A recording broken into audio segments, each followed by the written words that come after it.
안녕하세요. 김태호 변호사입니다. 갑작스럽게 고소를 당한 상황. 정말 당황스럽죠. 억울할 수도 있습니다.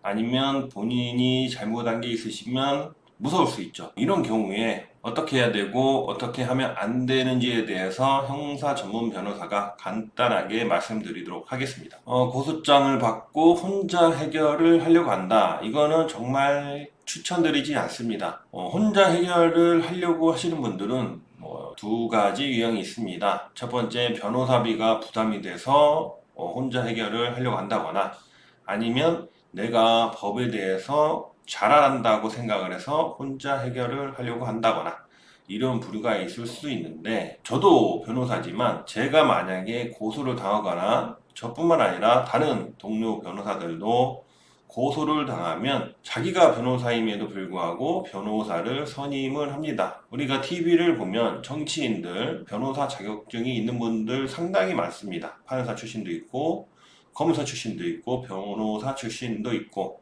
그런데 그분들이 자기가 자기 변론을 충분히 할 수 있는 능력이 되죠.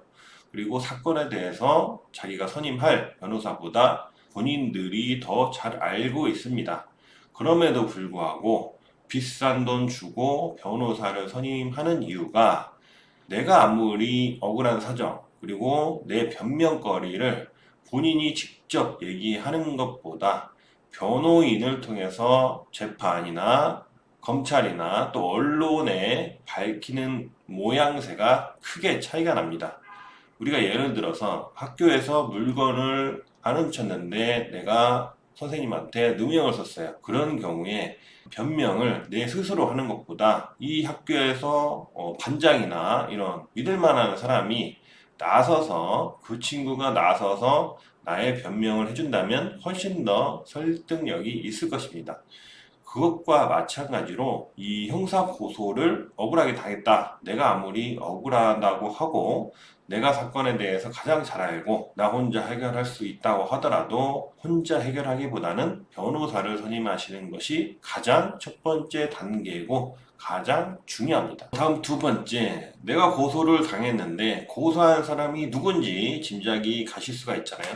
그래서 고소인에게 연락을 하시는 경우가 있습니다. 그런데 이럴 때는 정말 감정적으로 대할 수밖에 없어요. 아무리 이성적으로 대하려고 해도 누가 본인을 형사 고소했다는 것은 정말 화가 나는 일이 아닐 수가 없거든요. 그렇기 때문에 감정적으로 대할 수 있고, 그 다음에 전화 통화를 하는 상대방은 100% 녹음을 할 수가 있습니다.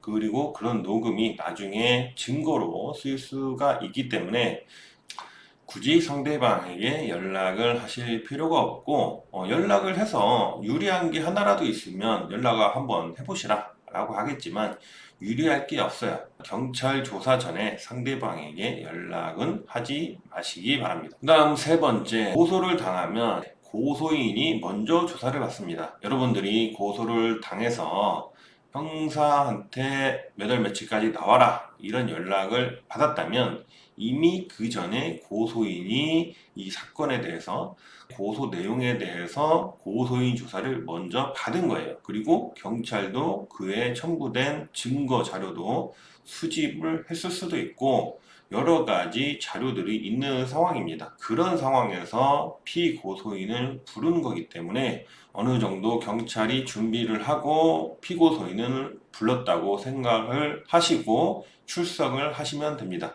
그리고 제 유튜브 영상에도 있지만 출석 일자는 뭐 정치인이나 뭐 힘 있는 사람만 조절할 수 있는 게 아니고 대한민국 국민이면 누구나 출석 일자를 조절할 수가 있습니다. 심각한 중대 범죄 이런 게 아닌 이상 웬만한 범죄들은 거의 90% 이상 되는 범죄들은 여러분들이 조절을 할 수가 있어요. 그렇기 때문에 너무 겁먹지 마시고, 또 스케줄이 있는데 무리해서 출석을 하실 필요가 없습니다. 그리고 이런 출석 일자 조절을 할 때도 당연히 직접 하시는 것보다 변호인을 통해서 하시는 것이 훨씬 수월합니다. 그래서 변호사가 필요한 이유 중에 한 가지입니다. 그래서 경찰서에서 조사를 받으실 때 당연히 억울할 수가 있어요. 내가 잘못을 안 했거나 잘못을 했다 하더라도 고소장 내용을 보니까 내가 잘못한 건 1인데 7, 8 엄청 나쁜 놈처럼 고소를 해놨단 말이죠.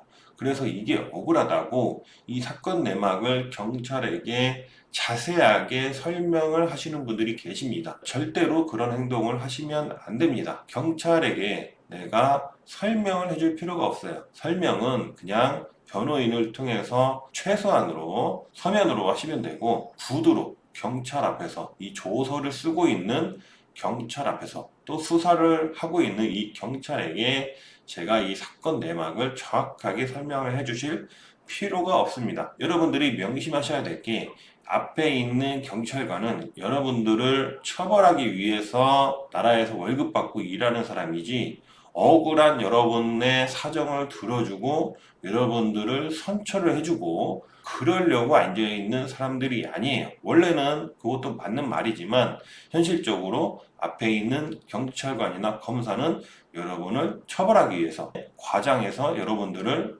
엮기 위해서 앉아있는 사람들일 확률이 90%입니다. 그래서 그런 사람에게는 어떤 얘기를 해도 여러분에게 유리할 수가 없습니다. 따라서 이 경찰관에게 사건 설명을 하지 마시기 바랍니다.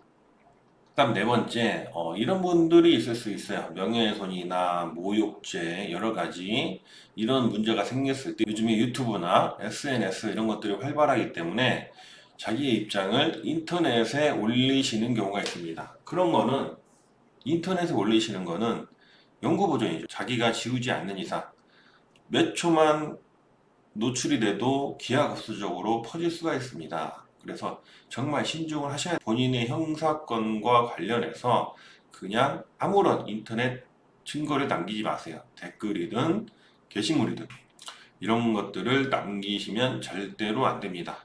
유리할 거 하나도 없어요. 형사 고소를 당하면 무섭죠. 무섭기 때문에, 또 나는 억울한 부분이 있고 당당하기 때문에 무혐의 날 것이다 라고 쉽게 예단을 하시는 경우가 있는데, 이 검사나 경찰관은 그게 자기 일이라고 생각을 하고 잘못된 태도인데, 이 피의자를, 억울한 사람을 가려내서 불기소하고 불송치하고, 이것도 정말 이 경찰관이나 검사의 일이거든요.